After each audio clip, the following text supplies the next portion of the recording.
Hello everyone, this is रचना। अब winter में normal cough and cold होना और साथ में कभी कभी फीवर भी हो जाना नॉर्मल सी बात है।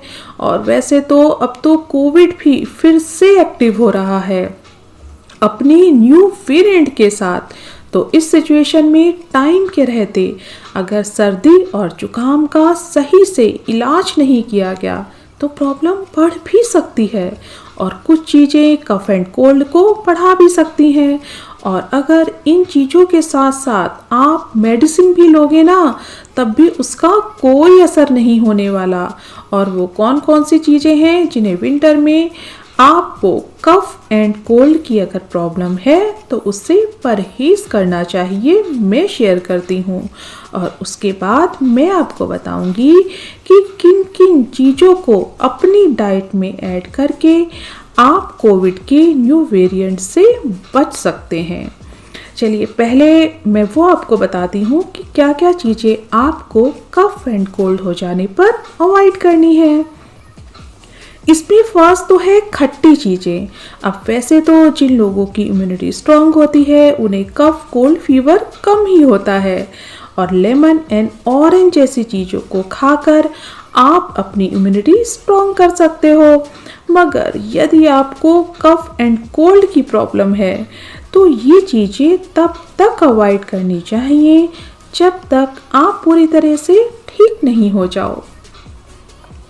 और अब जो सेकंड चीज़ है वो है डेयरी प्रोडक्ट्स जैसे दही, लस्सी, छाछ जैसी चीज़ें भी सर्दी को बढ़ा सकती हैं और ऐसी चीज़ें खाने से खांसी जुकाम भी हो सकता है। और अब जो थर्ड चीज़ है वो है स्मोकिंग। स्मोकिंग तो वैसे भी हेल्थ के लिए अच्छी नहीं होती और स्पेशली विंटर में तो इसे अवॉइड करना ही चाहिए क्योंकि इससे इम्यूनिटी वीक हो जाती है और विंटर में स्ट्रॉन्ग इम्यूनिटी की ज़रूरत पड़ती है। और अब जो नेक्स्ट फूड है वो है प्रोसेस्ड फूड। इस फूड में मौजूद सोडियम और शुगर हेल्थ को नुकसान पहुंचा सकता है, इसलिए इसे भी कफ एंड कोल्ड हो जाने पर खाने से बचना चाहिए। और अब जो लास्ट चीज़ है वो है ज़्यादा मीठा खाना। कफ एंड कोल्ड में ज़्यादा मीठा खाना भी अवॉइड करना चाहिए क्योंकि मीठी चीज़ें सर्दी को बढ़ावा देती हैं जिससे गले में सूजन और दर्द भी हो सकता है। अब ये तो बात हो गई कि सर्दी में खांसी और जुकाम हो जाने पर किन चीज़ों को अवॉइड करना है क्योंकि जब से कोविड आया है तब से नॉर्मल सी कफ एंड कोल्ड से भी डर सा लगने लग गया है और अब तो उसका न्यू वेरिएंट भी आ गया है। वैक्सीन एंड बूस्टर डोज के साथ साथ प्रिकॉशन लेना, गाइडलाइंस फॉलो करना बहुत ज़रूरी है मगर अपनी इम्यूनिटी को स्ट्रॉन्ग रखना भी बहुत इम्पॉर्टेंट है। और इम्यूनिटी स्ट्रॉन्ग होती है अच्छी डाइट फॉलो करने से और सर्दियों में तो कुछ लोगों की इम्यूनिटी वैसे भी वीक हो जाती है। अगर आप भी कोविड के न्यू वेरिएंट ओमिक्रॉन BF7 से बचना चाहते हैं तो और इस वेरिएंट से खुद को बचाना चाहते हैं तो अपनी डाइट में ये फूड आइटम्स ऐड करके अपनी इम्यूनिटी को स्ट्रॉन्ग कर सकते हैं। इसमें फर्स्ट तो है हल्दी। इसमें मौजूद antibacterial and anti inflammatory qualities immunity को स्ट्रॉन्ग करती हैं।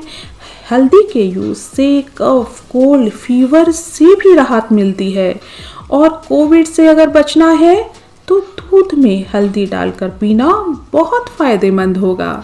और अब जो सेकंड फूड है वो है पालक।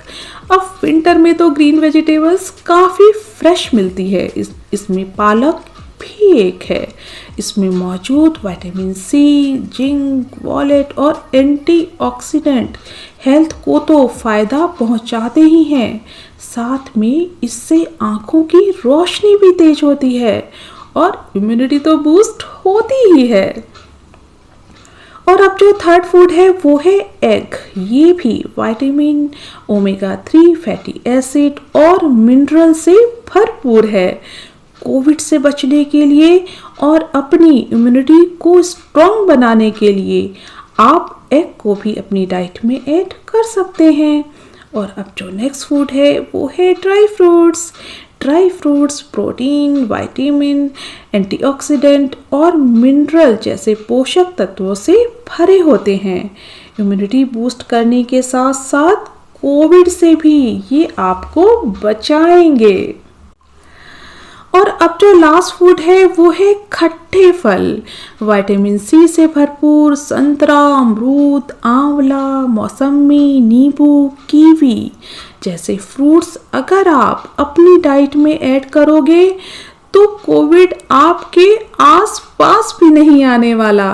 लेकिन हाँ, कफ एंड कोल्ड और साथ में अगर आपको फीवर है तो खट्टे फल खाना अवॉइड करें। तो ये थे कुछ फूड जो आपकी इम्यूनिटी को बूस्ट करने के साथ साथ कोविड के न्यू वेरिएंट से बचाने में भी हेल्प करेंगे। आप ज़रूर इन्हें अपनी डाइट में ऐड करना और इसके साथ साथ डॉक्टर की एडवाइस, गवर्नमेंट द्वारा दी गई गाइडलाइंस भी फॉलो करना। और अगर मेरे आज के टॉपिक ने आपकी थोड़ी सी भी हेल्प की हो तो चैनल को सब्सक्राइब, वीडियो को लाइक एंड शेयर भी कर देना।